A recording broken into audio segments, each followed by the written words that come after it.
I think sometimes we get so focused on being a addict and having an intimacy disorder that, we just get stuck in the weeds of all this when in reality, life's not being lived the right way.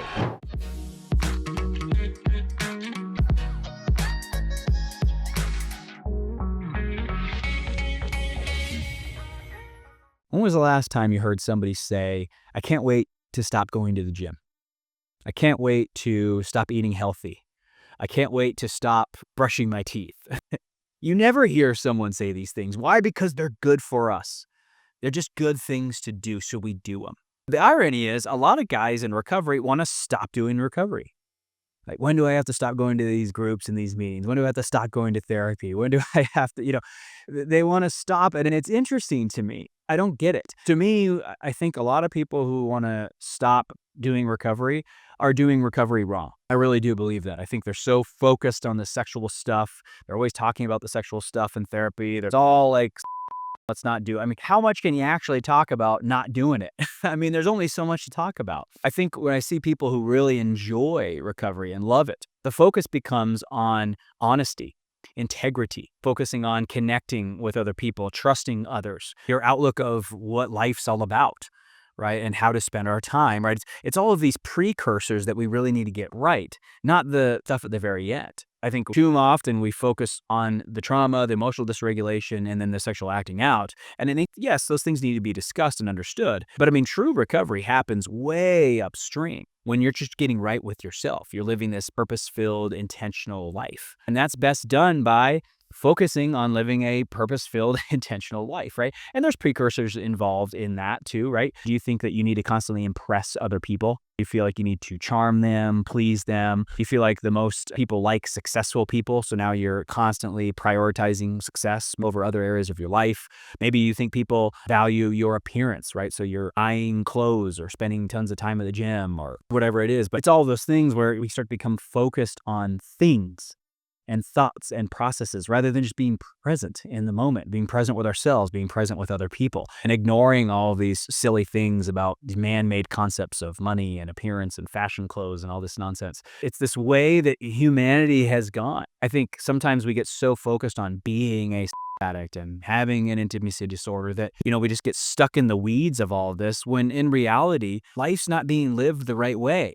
Right? We don't go into a room of strangers and feel connected. We usually are nervous. We're scared. Why? You shouldn't be scared. It's a bunch of people. What are they going to do to you? Right?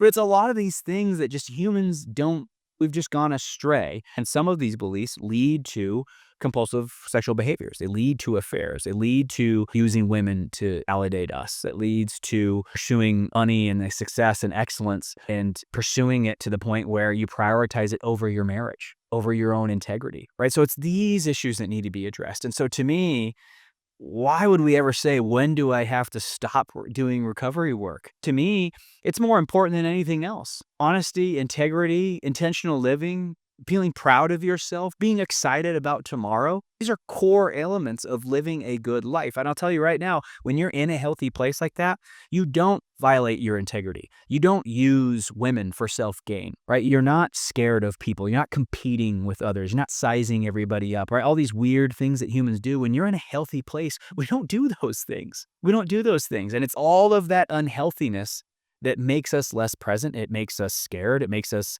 desperate. It makes us panic and we start thinking not clearly. And then that leads to all of the emotional dysregulation. And then that's where all of the acting out happens. But to me, there's a lot of stuff that you need to get right here. So to me, if you're thinking about stopping recovery, why would you do that? I mean, why wouldn't you want to be the best you could be? Why wouldn't you want to see how connected you could feel? Why wouldn't you want to see how ruthlessly honest and integrity driven you could be?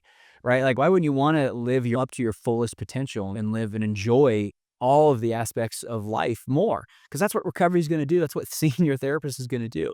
So to me, I don't think that you should ever scale it back. Now, will you shift your attention away from more of a sex addiction approach and start going more towards just like men's groups, spiritual retreats, spiritual journeys? You start seeing different types of therapists, somatic experiencing therapists, and start dabbling with other. Yes, absolutely.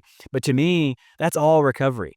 And in my opinion, that should stay in your life forever. You should not be looking forward to the day where you get to stop. If anything, you should be planning years and years out. Okay, I'm going to keep trying to improve all of these personality flaws that I have. I'm going to hunt for all of my blind spots to make sure that I'm living the most integrity driven, fullest, purpose filled, intentional life I can, right? Leaving the most powerful legacy that I can behind me. Whether you want to call it recovery work, I don't usually call it recovery work. I call it self mastery.